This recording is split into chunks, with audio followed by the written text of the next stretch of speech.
कहानी को पूरा समझने के लिए कहानी का पिछला भाग ज़रूर देखें। उसका लिंक मैं आपको डिस्क्रिप्शन बॉक्स में दे दूंगी और साथ में कमेंट बॉक्स में पिन भी कर दूंगी, तो आप वहां से भी जाकर देख सकते हैं। कल कुछ तबीयत ज़्यादा ही ख़राब थी, इस वजह से पार्ट नहीं आ पाया। आप लोगों को मेरी आवाज़ से पता चलेगा कि मेरे गले में प्रॉब्लम आज भी है, लेकिन मैंने उसे साइड में करके आप लोगों के लिए पार्ट तैयार किया। आप लोग कमेंट बॉक्स में अपनी राय ज़रूर दीजिएगा कि आज का पार्ट आप लोगों को कैसा लगा, और एक लाइक करना बिल्कुल मत भूलिएगा।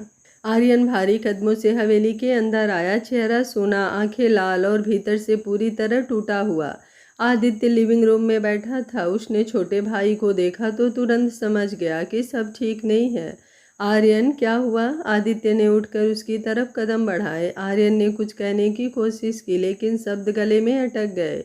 उसकी आंखों से आंसू बह निकले। वो सीधे जाकर सोफे पर बैठ गया, अपना चेहरा दोनों हाथों में छिपा लिया। आदित्य उसके पास बैठा, कंधे पर हाथ रखा। आर्यन, प्लीज़ बोल, क्या हुआ? आर्यन फूट पड़ा। भैया, मैंने सब खो दिया। मैंने अपनी जिद, अपने गुस्से और अपनी नफरत में उस लड़की को ठुकरा दिया जिसने मुझे सच्चा प्यार दिया था। मैंने अनन्या को रुलाया, और अब जब मुझे सच पता चला है तो वो मुझे कभी माफ़ नहीं करेगी। भैया, मैं कैसे जीऊँगा उसके बिना? आदित्य के दिल को भी दर्द हुआ। उसने अपने छोटे भाई को पहली बार इस तरह टूटते देखा था।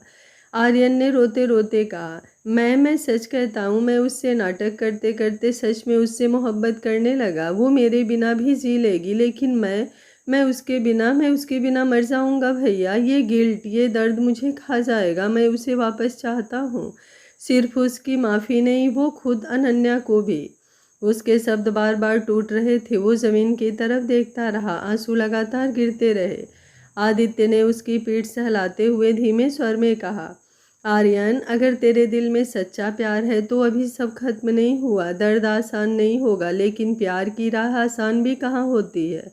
तू लड़ेगा उसके लिए, उसके भरोसे के लिए।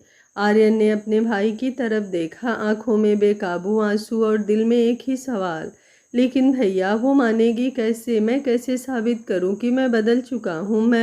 मैं उससे बेइंतहा प्यार करता हूं। आदित्य ने उसका हाथ पकड़ा और कहा, सच को साबित करने के लिए शब्द नहीं, कर्म चाहिए। अगर तू वाकई उससे मोहब्बत करता है तो उसे दिखा कि आर्यन मेहरा अब वही आदमी नहीं है जिसने उसे मंडप में छोड़ दिया था। उसे तेरे बदलने का सबूत देना होगा। आर्यन बस सिर झुकाकर रोता रहा। आदित्य फिर बोला, मेरा भाई इतना कमज़ोर नहीं हो सकता। वो बिना लड़े हार नहीं मान सकता, और ये तो लड़ाई उसकी ज़िंदगी की है, फिर उसे जीतना ही होगा। अनन्या को तुझे अपनी ज़िंदगी में वापस लाना ही होगा। आर्यन सर उठाकर बोला, भैया, सही कह रहे हैं आप। मैं लड़ूंगा, आखिरी सांस तक लड़ूंगा, क्योंकि ये सवाल मेरी ज़िंदगी का है, मेरी मोहब्बत का है। आर्यन कई बार अनन्या से मिलने की कोशिश करता रहा, पर हर बार उसके परिवार वाले उसे रोक देते। विक्रम सिंह ने सख्त लहजे में कह दिया, मिस्टर मेहरा, मेरी बेटी बड़ी मुश्किल से खुद को संभाल रही है। मैं नहीं चाहता कि वो फिर से टूटे। प्लीज उससे दूर रहिए। ये सुनकर आर्यन का दिल और भी टूट गया। वो बाहर खड़ा था और अंदर से आती सिसकियों जैसी खामोशी उसे तड़पा रहे थे, लेकिन उसके दिल ने हार नहीं मानी। उसने तय किया कि उसे अनन्या तक पहुंचना ही होगा। कुछ दिनों की तलाश के बाद उसे पता चला, हर शुक्रवार अनन्या पास के अनाथ आश्रम में जाती है। वहाँ बच्चों के साथ वक्त बिताती है, उन्हें पढ़ाती है, हंसाती है और अपने टूटे दिल को बांधने की कोशिश करती है। शुक्रवार आया। आर्यन बच्चों के लिए ढेर सारे गिफ्ट्स, खिलौने और चॉकलेट्स लेकर आश्रम पहुंच गया। अंदर बच्चों की खिलखिलाहट गूंज रही थी। आर्यन ने उनके बीच बैठकर उनके साथ खेलना शुरू किया। उसी वक्त अनन्या वहां आई। उसकी नज़रें जैसे ही आर्यन पर पड़ी, वो सन्न रह गई। कुछ पल के लिए उसकी सांसें थम सी गई, पर अगले ही सेकंड उसने अपने जज्बात को दबा लिया। आर्यन धीरे धीरे उसकी तरफ बढ़ा। अनन्या ने चेहरा सख्त कर लिया और ठंडी आवाज़ में बोली, सॉरी मिस्टर, मैं आपको नहीं जानती। मैंने एक बार किसी अजनबी पर भरोसा करके अपनी ज़िंदगी बर्बाद कर ली। अब मैं किसी अजनबी से बात करना तो दूर, उसकी शक्ल भी नहीं देखना चाहती। आर्यन का दिल कांप गया। ये वही अनन्या थी जिसने कभी उसकी दुनिया को रंगों से भर दिया था, और आज वही उसे अजनबी कह रही थी। वो कांपती आवाज़ में बोला, अनन्या, प्लीज़ मुझे बस 2 मिनट दे दो, सिर्फ 2 मिनट। मैं वादा करता हूँ कि इसके बाद अगर तुम चाहो तो मैं कभी तुम्हारे सामने नहीं आऊँगा। अनन्या ने पल भर के लिए उसकी आंखों में देखा। उसकी आंखों में सच्चाई और टूटन साफ झलक रही थी। वो कुछ सोचकर मुड़ी और बोली, ठीक है, बाहर कैफ़े में चलिए, लेकिन बस 2 मिनट।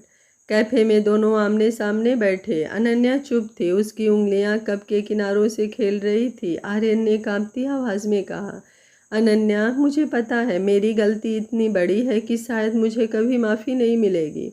मैंने तुम्हें मंडप में छोड़कर ना सिर्फ तुम्हारा दिल तोड़ा, बल्कि तुम्हारे परिवार की इज्जत भी मिट्टी में मिलाई। मैं गुनाहगार हूँ, तुम्हारा और तुम्हारे परिवार का। उसकी आंखें नम हो गई। लेकिन अनन्या, जब तक मुझे माफ़ नहीं करोगी मैं कोशिश करता रहूँगा, क्योंकि अब ये सिर्फ गिल्ट नहीं, ये मोहब्बत है। मैं तुमसे प्यार का नाटक करते करते तुम्हें सच्चा चाहने लगा, और अब मैं तुम्हारे बिना जीना मेरे लिए नामुमकिन है। अनन्या की आंखें भी भर आई, पर उसने तुरंत अपना चेहरा घुमा लिया। वो टूटना नहीं चाहती थी। आर्यन घुटनों पर बैठ गया। अनन्या, तुम्हारा हक है मुझे हमेशा के लिए ठुकराने का, लेकिन प्लीज़ मुझे एक मौका दो ये साबित करने का कि मैं बदल चुका हूँ। मैं तुम्हें फिर कभी आंसू नहीं दूंगा, बस एक मौका। अनन्या ने गहरी सांस ली। दिल और दिमाग में जंग चल रही थी। आंखों से आंसू गिर पड़े, लेकिन होठों पर खामोशी थी। वो धीरे से बोली, आर्यन, तुम्हारे शब्द मेरे सम्मान पर लगे घाव नहीं भर सकते। तुम्हारे शब्द सुनने में अच्छे हो सकते हैं, पर घाव अब भी ताज़ा है, और जख्म पर शब्दों से मरहम नहीं लगाया जा सकता। वो उठकर जाने लगी, पर उसके जाते जाते आर्यन वहीं घुटनों के बल बैठा रह गया। उसकी आंखों से आंसू बहते रहे, और दिल में बस एक ही दुआ गूंज रही थी, हे भगवान, मुझे मेरी अनन्या लौटा दो। पूरा हफ्ता आर्यन हर दिन किसी न किसी तरह अनन्या से मिलने की कोशिश करता रहा। कभी उसके घर के बाहर खड़ा हो जाता, कभी आश्रम में बच्चों के बीच बैठकर उसे ढूंढता, तो कभी फूलों के साथ उसके लिए एक चिट्ठी छोड़ आता। वो रोज कहता, अनन्या, मुझे माफ़ कर दो, मैं सचमुच बदल चुका हूँ। लेकिन अनन्या के घाव इतने गहरे थे कि उसका दिल बार बार आर्यन को ठुकरा देता। वो चाह कर भी उस दिन का दर्द नहीं भूल पा रही थी, जब मंडप में पूरी दुनिया के सामने उसकी इज्जत मिट्टी में मिला दी गई थी। उसका परिवार भी आर्यन की हरकतों को भूल नहीं रहा था। विक्रम सिंह और वीरेंद्र सिंह हर बार आर्यन को देखते तो गुस्से से भर जाते। एक हफ्ते बाद अनन्या का ऑफिस। आर्यन सुबह से ही उसके ऑफिस के बाहर खड़ा था। आखिरकार उसने हिम्मत जुटाई और रिसेप्शन पर जाकर बोला, मुझे मिस अनन्या सिंह से मिलना है। सेक्रेटरी ने उसे पहचान लिया, ठंडी नज़रों से देखा और झिझकते हुए कहा, माफ़ कीजिए मिस्टर मेहरा, मैम इस वक्त बहुत बिजी हैं। आर्यन ने गहरी सांस ली। प्लीज़ उनसे कह दीजिए कि आर्यन आया है, बस एक बार। इतना ही कहा था कि तभी वीरेंद्र सिंह अंदर से निकले। उनकी नज़र जैसे ही आर्यन पर पड़ी, उनका गुस्सा फूट पड़ा। तुम यहाँ क्या कर रहे हो? उन्होंने गरजते हुए कहा। फिर अपने बॉडीगार्ड की तरफ इशारा किया, इसे बाहर निकालो, अभी के अभी। दोनों गार्ड्स ने आर्यन का हाथ पकड़ा और खींचते हुए बाहर ले जाने लगे। आर्यन छूटने की कोशिश करता रहा, आप जो चाहे कर लीजिए, लेकिन मैं अनन्या से मिले बिना नहीं जाऊंगा। मैं उससे माफ़ी मांगे बिना चैन से नहीं बैठ सकता। पर गार्ड्स ने उसे धक्का देकर ऑफिस बिल्डिंग से बाहर निकाल दिया।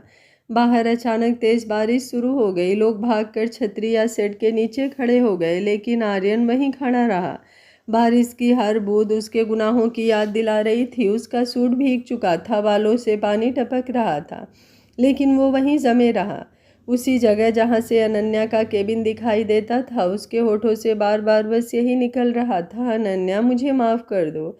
4 घंटे बीत गए। अनन्या अपने काम में लगी रही, लेकिन जब उसने खिड़की से बाहर देखा तो उसके सांसें थम गई। आर्यन अब भी वहीं खड़ा था, भीगते हुए, कांपते हुए, पर नजरें उसके केबिन की तरफ ही गड़ी हुई। अनन्या का दिल सिहर उठा, उसकी आंखें भर आई।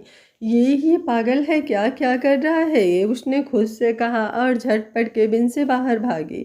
तेज बारिश में भीगती हुई वो उसके पास पहुंची। आर्यन, ये कैसी जिद है तुम्हारी? तुम्हें होश भी है? चलो मेरे साथ अंदर आओ। उसने उसका हाथ पकड़कर खींचा। आर्यन पहले तो कुछ पल जड़ सा खड़ा रहा, फिर उसके साथ अंदर चला गया। अनन्या का केबिन। आर्यन पूरी तरह भीग चुका था, उसके होठ नीले पड़ने लगे थे। अनन्या ने तुरंत टेबल पर बेल बजाकर कहा, 2 गर्म कॉफ़ी भिजवाइए और टॉवेल भी। कॉफ़ी आते ही उसने खुद अपने हाथों से कप आर्यन के सामने रखा। ये लो पियो। आर्यन ने कांपते हाथों से कप उठाया। उसकी आंखों से आंसू और बारिश की बूंदें मिलकर बह रहे थे। वो अनन्या को बस देखता रहा, जैसे उसकी आंखों में अपनी पूरी जिंदगी तलाश रहा हो। अनन्या का दिल कांप गया। उसने जबरदस्ती सख्ती से कहा, आर्यन, ये सब क्यों कर रहे हो? क्यों मुझे फिर से कमज़ोर करने पर तुले हो? आर्यन कांपती आवाज़ में बोला, क्योंकि तुम्हारे बिना जी नहीं पा रहा हूँ मैं अनन्या। मैंने तुम्हें बहुत दर्द दिया, लेकिन अब हर पल उसी दर्द के साथ जी रहा हूँ। अगर तुमने मुझे माफ़ नहीं किया तो यही मेरी आखिरी साथी बन जाएगी। अनन्या की आंखें भर आई। वो चुपचाप खड़ी रही। उसके दिल में दर्द और मोहब्बत की जंग फिर शुरू हो गई थी। कॉफ़ी का प्याला मेज पर रखा हुआ था, लेकिन आर्यन ने एक घूंट भी नहीं पिया। उसकी आंखें सिर्फ अनन्या को देख रही थी। अनन्या, उसकी आवाज़ कांप रही थी, मैं जानता हूँ मेरे गुनाह इतने बड़े हैं कि शायद माफ़ी का हकदार भी नहीं हूँ मैं, लेकिन अगर मेरी सांसें तब तक चल रही है जब तक तुम मुझे माफ़ नहीं करती, तो ये सांसें मेरे लिए सज़ा है। मैं अब एक पल भी ऐसे नहीं जी सकता। अनन्या ने चेहरा फेर लिया। उसके होंठ कांप रहे थे, पर उसने सख्ती से कहा, आर्यन, तुम्हारे झूठ और तुम्हारी जिद ने मेरी ज़िंदगी तबाह की है। मैं आज भी उस मंडप के हर लम्हे को याद करती हूँ और मेरी रूह कांप जाती है। आर्यन कुर्सी से उठा और अचानक उसके सामने घुटनों के बल बैठ गया। भीगे बालों से पानी की बूंदें अब भी टपक रही थी, पर उससे भी ज़्यादा उसकी आंखों से आंसू बह रहे थे। अनन्या, प्लीज़। उसने कांपते हाथों से अनन्या की ओर अपने दोनों हाथ बढ़ाए, लेकिन छुआ नहीं। मुझे मत माफ़ करो अगर तुम्हारा दिल नहीं मानता, लेकिन मुझे एक आखिरी बार सुन लो। मैं नाटक करता था, लेकिन उस नाटक ने मेरे दिल की हकीकत उजागर कर दी। मैं तुमसे बेइंतहा मोहब्बत करने लगा हूँ, और अगर ये मोहब्बत गुनाह है तो मैं ये गुनाह बार बार करना चाहता हूँ। अनन्या की आंखों में आंसू छलक आए। उसने ज़बरदस्ती पलकें बंद की, लेकिन एक गर्म बूंद उसके गाल से बहकर गिर ही गई। आर्यन ने टूटी हुई आवाज़ में कहा, अगर तुम चाहो तो मुझे हमेशा के लिए ठुकरा दो। मैं तुम्हें मजबूर नहीं करूँगा, लेकिन तब मैं हर दिन हर रात उसी जगह खड़ा रहूँगा जहाँ तुम्हारी झलक मिल सके। बारिश हो, धूप हो, आंधी हो, मैं वहीं रहूँगा जब तक मेरी सांस चल रही है। बस तुम्हारी एक मुस्कान, एक नज़र मेरी ज़िंदगी की सबसे बड़ी दौलत होगी। अनन्या अब रो पड़ी। उसके आंखों से आंसू बेकाबू होकर बहने लगे। वो कांपती आवाज़ में बोली, क्यों क्यों इतना तोड़ा तुमने मुझे आर्यन? क्यों मुझे उस दिन अकेला छोड़ दिया था? आर्यन ने सिर झुका लिया। उसका चेहरा अब ज़मीन को घूरने लगा था। आर्यन अपनी हिम्मत जुटाकर बोला, क्योंकि मैं हिंदा था। नफ़रत के अंधेरे ने मुझे सच्चाई देखने ही नहीं दी। मैं अपने ही गुनाह में कैद था, लेकिन अब जब सच सामने है तो मुझे खुद से नफ़रत है। बस तुमसे मोहब्बत है जो हर सांस में बस गई है। उस वक्त केबिन का दरवाज़ा थोड़ा सा खुला। विक्रम सिंह बाहर से सारी बातें सुन रहे थे। उन्होंने अनन्या की आंखों से बहते आंसू और आर्यन के टूटे हुए शब्दों को महसूस किया। उनका दिल सख्ती और पिता के गुस्से के बीच कहीं नरम पड़ने लगा। उन्होंने सोचा, क्या ये वही आर्यन है जिसने मेरी बेटी की इज्जत मिट्टी में मिला दी थी, या फिर ये सचमुच एक बदला हुआ इंसान है जो मेरी बेटी के लिए बिखर चुका है। उनकी आंखें भी थोड़ी देर के लिए नम हो गई। अनन्या ने आंसू पोंछे, फिर आर्यन की तरफ देखा। उसकी आवाज़ कांप रही थी, पर पहले जैसी सख्ती अब नहीं थी। आर्यन, मैं नहीं जानती कि मैं तुम्हें कभी माफ़ कर पाऊंगी या नहीं, लेकिन आज तुम्हारी बातों में मुझे सच्चाई दिख रही है। लेकिन एक दिन तुमसे सच्ची मोहब्बत किया था मैंने। तुमने मुझे अपना हमसफ़र चुना था और उसके बाद ऐसा घाव दिया था जिसे मैं सारी उम्र नहीं भूल सकती हूँ। आर्यन ने सिर उठाकर उसकी आंखों में देखा। उसकी आंखों से उम्मीद की रोशनी झलक रही थी। बस यही तो चाहता हूँ अनन्या, कि तुम मेरी सच्चाई देखो, चाहे आज नहीं, कल नहीं, लेकिन एक दिन तुम मुझे माफ़ कर सको। तब तक मैं यहीं रहूँगा तुम्हारे पास, हर दर्द तुम्हारे साथ बांटने को तैयार। अनन्या का दिल बहुत ही मासूम था। आर्यन के बातों से उसके दिल में भी हलचल होने लगी थी। उसका दिल बदल रहा था, पर उसने खुद को मजबूत बनाते हुए कहा, आर्यन, मैं इतनी जल्दी किसी फैसले पर नहीं पहुंच सकती हूँ। प्लीज़ मुझे मजबूर मत करो। ये कहते हुए उसने अपना हाथ आर्यन के हाथों से खींच लिया और पीछे मुड़ते हुए बोली, तुम घर जाओ और अपना ख्याल रखो। ज़्यादा देर भीगे कपड़ों में रहने से तुमको सर्दी लग जाएगी। ये बोलते हुए वो अपने चेयर के पास आकर एक फ़ाइल देखने का बहाना करने लगी। आर्यन अपने टूटे हुए दिल के साथ अपने कदमों को पीछे की तरफ लेने लगा। उसे ये पता था कि उसका गुनाह छोटा नहीं है कि उसे इतनी आसानी से माफ़ी मिल जाए। अनन्या ने उससे अच्छे से बात की, यही उसके लिए बहुत था। शायद वो कुछ दिनों में अनन्या का दिल जीत पाए।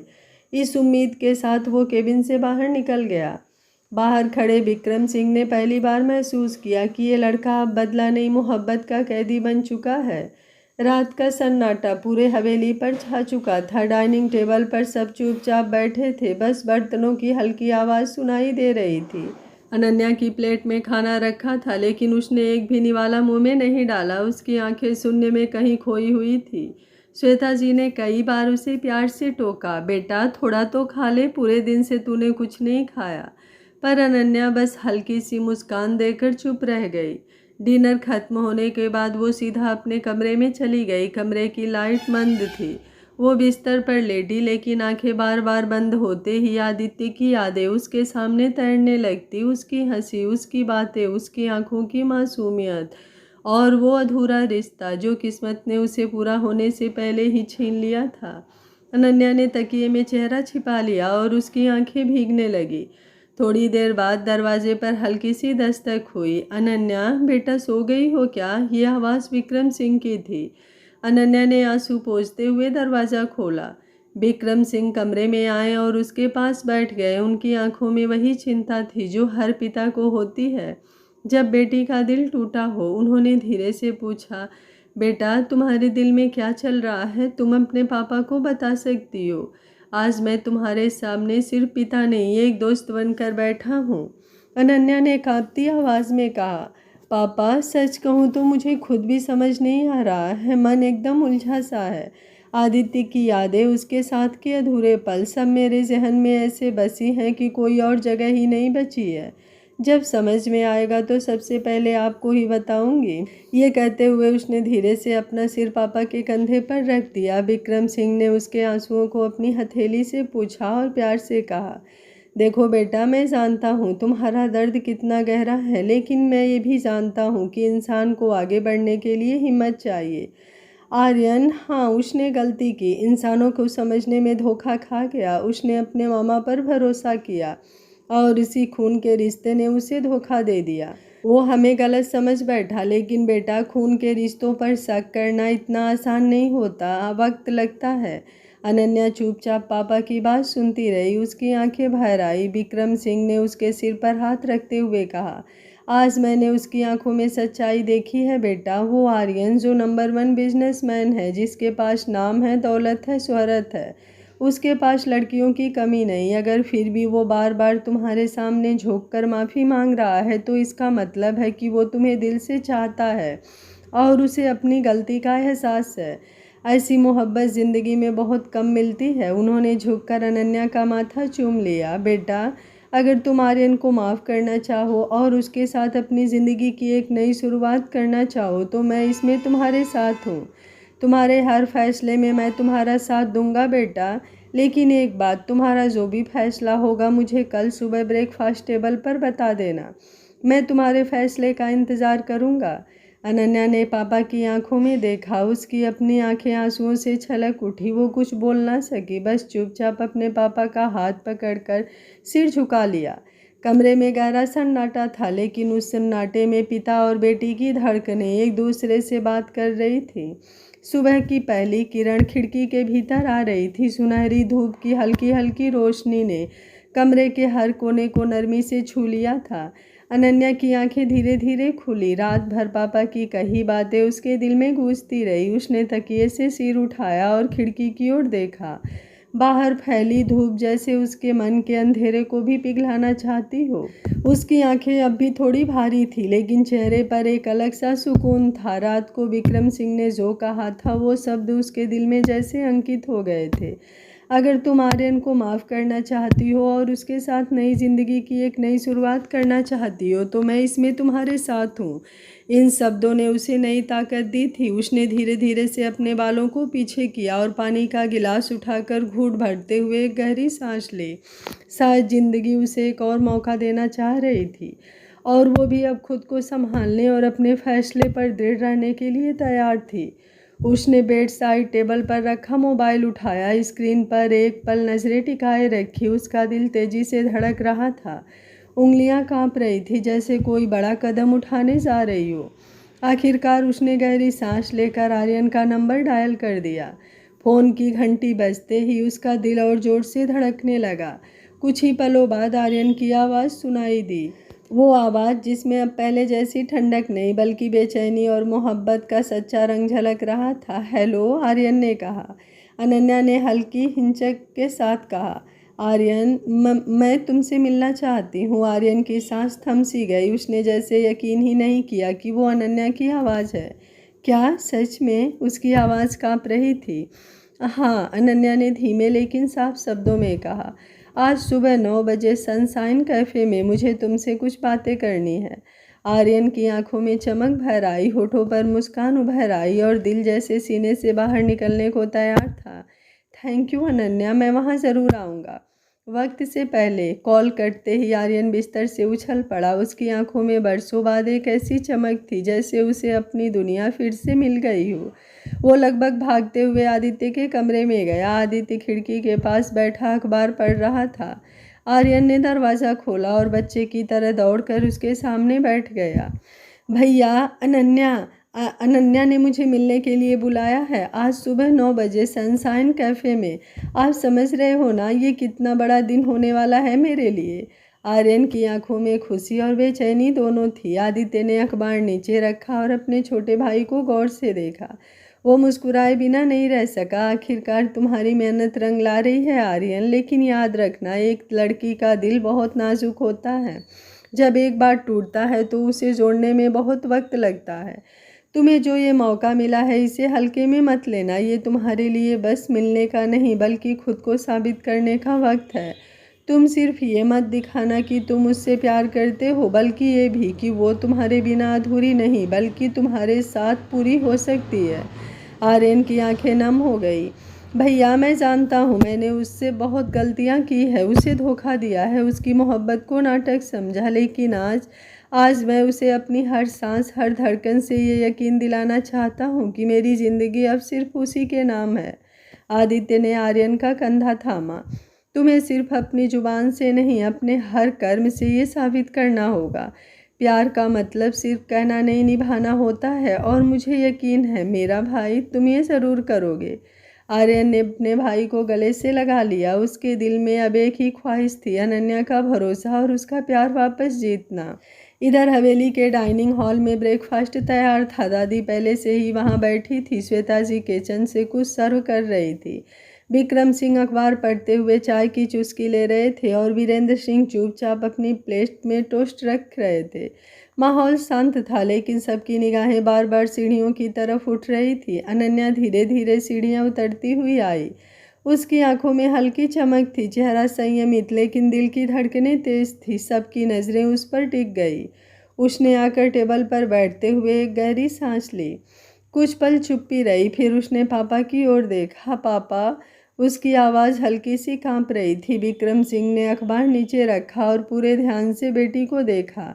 अनन्या ने हिचकिचाते हुए कहा, मैंने बहुत सोचा है। रात भर आपके कहे शब्द मेरे मन में गूंजते रहे। मैं अब अपने दिल से भागना नहीं चाहती। मैंने फैसला किया है कि मैं अपने रिश्ते को और आर्यन मेहरा को एक मौका देना चाहती हूँ। उसके ये शब्द सुनते ही माहौल बदल गया। श्वेता जी के आंखों में आंसू भर आए। उन्होंने हाथ जोड़कर ऊपर देखा, जैसे भगवान का शुक्रिया अदा कर रही हूँ। दादी के चेहरे पर एक गहरी मुस्कान फैल गई। उन्होंने कांपते हाथों से अनन्या का चेहरा थामा और प्यार से कहा, बेटा, 7 जन्मों के रिश्ते ऐसे नहीं टूटते। मैं भी यही चाहती थी कि तुम आर्यन को एक मौका दो। उसने बहुत गलती की है, लेकिन मैंने उसकी आंखों में वो सच्चा पछतावा और सच्चाई देखी है। अब अगर तुम उसे स्वीकार कर लो तो शायद तुम्हारा और उसका जीवन दोनों संवर सकते हैं। अनन्या की आंखें बाहर आई। उसने धीरे से सिर झुका लिया। श्वेता जी ने उसे गले से लगा लिया। उसकी आंखों से भी आंसू छलक रहे थे। पर उसी वक्त वीरेंद्र सिंह ने कड़वाहट से कहा, नहीं अनन्या, बच्चा ये तुम्हारी ज़िंदगी बर्बाद कर देगा। वो आदमी सही नहीं है। तुम्हें उससे कहीं बेहतर लड़का मिल सकता है। आर्यन मेहरा तुम्हारे लायक नहीं है। तो उसने तुम्हें मंडप में अपमानित किया था, ये मत भूलो बच्चा। कमरे में फिर से सन्नाटा छा गया। अनन्या ने बीरेंद्र जी की ओर देखा लेकिन कुछ नहीं कहा। विक्रम सिंह ने धीरे से अपना हाथ बीरेंद्र जी के हाथ पर रखा और शांत स्वर में बोले, बीरेंद्र, मैं तुम्हारी चिंता समझता हूँ। तुम सिर्फ अपनी अनन्या का भला चाहते हो, लेकिन मैंने आर्यन की आंखों में वो सच्चाई देखी है जिसे नकारा नहीं जा सकता। इंसान गलती करता है, लेकिन गलती मानकर उसे सुधारना और किसी का भरोसा वापस जीतना हर किसी के बस की बात नहीं। अगर अनन्या उसे एक मौका देना चाहती है तो हमें उसके फैसले का सम्मान करना होगा। बीरेंद्र कुछ बोलते बोलते रुक गए। उनकी आंखों में गुस्सा और चिंता दोनों थी। उन्होंने बस गहरी सांस ली और चुप हो गए। अनन्या की आंखों में आंसू थे, लेकिन वो आंसू अब कमजोरी के नहीं बल्कि अपने फैसले की दृढ़ता के थे। उसने अपने पापा की ओर देखा और हल्की सी मुस्कान दी। विक्रम सिंह ने उसके माथे पर हाथ रखकर कहा, बेटा, तेरे हर फैसले में मैं तेरे साथ हूँ। जो भी होगा अच्छा होगा। दादी ने अनन्या का हाथ पकड़कर धीरे से कहा, बेटा, रिश्ते सिर्फ एक मौका मांगते हैं और अगर वो मौका सही दिल से दिया जाए तो ज़िंदगी बदल जाती है। अनन्या ने सबकी ओर देखा। उसकी आंखों से आंसू बह रहे थे, लेकिन उसके दिल में अब एक अलग सा सुकून था। उसने पहली बार महसूस किया कि शायद उसकी ज़िंदगी अब सही राह पर चलने वाली है। आर्यन से मिलने का वक्त नज़दीक आ रहा था और उसके दिल में उम्मीद की एक नई लौ जल चुकी थी। सुबह की हल्की धूप अब पूरी तरह से फैल चुकी थी। घड़ी की सुइयां 9 बजने में कुछ ही मिनटों का फासला दिखा रही थी। सनशाइन कैफ़े, जो हमेशा लोगों से खचाखच भरा रहता था, आज अलग ही माहौल में सजा हुआ था। हर टेबल पर हल्के गुलाब और लिली के फूल रखे थे। हवा में वेनिला और कॉफ़ी की खुशबू तैर रही थी। लेकिन सबसे खास बात यह थी कि पूरा कैफ़े आज सिर्फ 2 लोगों के लिए था, अनन्या और आर्यन। आर्यन ने इस मुलाकात को अपनी ज़िंदगी का सबसे अहम पल बना देने की ठान ली थी। उसने कैफ़े को बुक कर लिया था और कोने में बैठा एक वायलिन वादक धीमी धीमी धुन बजा रहा था। जैसे जैसे वक्त बीत रहा था, आर्यन का दिल और तेज धड़क रहा था। उसकी आंखें दरवाजे पर टिकी हुई थी और फिर दरवाज़ा खुला। अनन्या अंदर आई। हल्के नीले रंग की सादगी भरी ड्रेस पहने हुए, चेहरे पर हल्की सी घबराहट, लेकिन आंखों में गहरी सच्चाई लिए हुए। उसे देखते ही आर्यन जैसे दुनिया की हर चीज़ भूल गया। वो खड़ा हो गया, उसकी ओर बढ़ा। अनन्या, उसकी आवाज़ भर आ गई। अनन्या ने धीमे से सिर हिलाया और उसके सामने वाली कुर्सी पर बैठ गई। कुछ पल दोनों के बीच खामोशी रही। सिर्फ वायलिन की धुन उनके दिलों की धड़कनों से मिलकर एक अजीब सा संगीत बना रही थी। अनन्या धीरे धीरे उसके सामने आकर बैठी।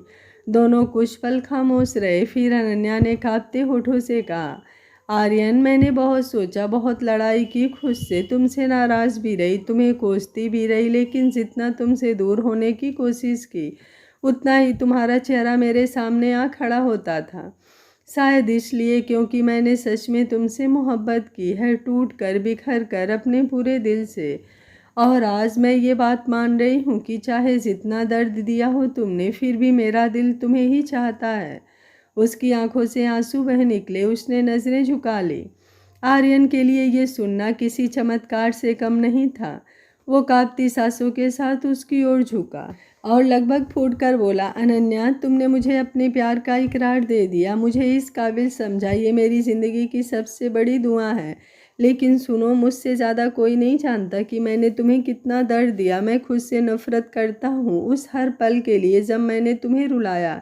लेकिन सच ये है कि मैं तुम्हें जान से भी ज़्यादा चाहता हूँ। तुम मेरी धड़कनों में हो, मेरी रगों में हो, मेरी हर सांस में सिर्फ तुम हो। मैं तुम्हारे बिना अधूरा हूँ, बिल्कुल खोखला। उसकी आवाज़ टूट रही थी, आंखों से आंसू टपक रहे थे। वो अचानक कुर्सी से उठकर घुटनों के बल बैठ गया। पूरे कैफ़े की रोशनी मानो उसी पर टिक गई हो। आर्यन ने गहरी सांस ली और फिर धीरे धीरे घुटनों के बल बैठ गया। उसकी आंखें नम थी, लेकिन उनमें बेपनाह मोहब्बत झलक रही थी। उसने जेब से छोटा सा डिब्बा निकाला और खोलकर उसके सामने रखा। डिब्बे में वही मंगलसूत्र चमक रहा था जिसे कभी अनन्या ने गुस्से और दर्द में उसे लौटा दिया था। अनन्या, आर्यन ने कांपती आवाज़ में कहा, तुम्हें नहीं पता कि ये मंगलसूत्र मेरे लिए सिर्फ एक गहना नहीं है, ये मेरे पूरे अस्तित्व का प्रतीक है। जब तुमने इसे वापस किया था, उस पल मैंने महसूस किया था कि मेरी ज़िंदगी खाली हो गई है। लेकिन आज तुमसे एक और मौका मांगने आया हूँ। शायद मैं लायक नहीं हूँ, लेकिन तुम्हारे बिना अधूरा हूँ। तुम मेरी ज़िंदगी में फिर से लौट आई हो। इसके लिए मैं तहे दिल से तुम्हारा शुक्रिया अदा करता हूँ। उसकी आंखों से आंसू छलक पड़े। उसने वहीं बैठकर गाना गुनगुनाना शुरू किया। उसकी आवाज़ टूटी फूटी थी, लेकिन उसमें सच्चाई का भार था। शब्दों में शायद बहुत मिठास ना थी, लेकिन हर सुर दिल से निकला था। वायलिन की धुन उसके साथ मिलकर पूरा कैफे गुजार रही थी। अनन्या की आंखों से भी आंसू बह निकले। वो हैरान थी। ये वही आर्यन था जिसने कभी उसके दिल को तोड़ा था। आज उसके सामने एक ऐसा इंसान खड़ा था जो हर कीमत पर अपनी मोहब्बत को पाना चाहता था और अपनी गलती सुधारना चाहता था। आर्यन ने गाना खत्म किया और मंगलसूत्र आगे बढ़ाते हुए कहा, अनन्या, मैं चाहता हूँ कि तुम उसे फिर से पहन लो। मुझे अपनी ज़िंदगी में दोबारा जगह दे दो। मैं वादा करता हूँ अब कभी तुम्हें कभी दुख नहीं पहुँचाऊँगा। अनन्या ने कांपते आंखों से मंगलसूत्र को देखा। उसकी आंखें आंसुओं से धुंधला गई। उसने आर्यन का हाथ थामते हुए धीरे से कहा, नहीं आर्यन, मैं इसे अभी नहीं पहन सकती। आर्यन का चेहरा उतर गया। उसकी सांसें रुक सी गई। क्यों अनन्या, क्या मैं फिर से हार गया? उसकी आवाज़ में बेचैनी और डर दोनों थे। आज का पार्ट आप लोगों को कैसा लगा? कमेंट बॉक्स में अपनी राय ज़रूर दीजिएगा। कहानी का सिर्फ एक पार्ट और बचा है। उम्मीद करती हूँ आप लोग प्यार और सपोर्ट बनाए रखेंगे। Thank you for watching. मिलते हैं कहानी के अगले भाग में।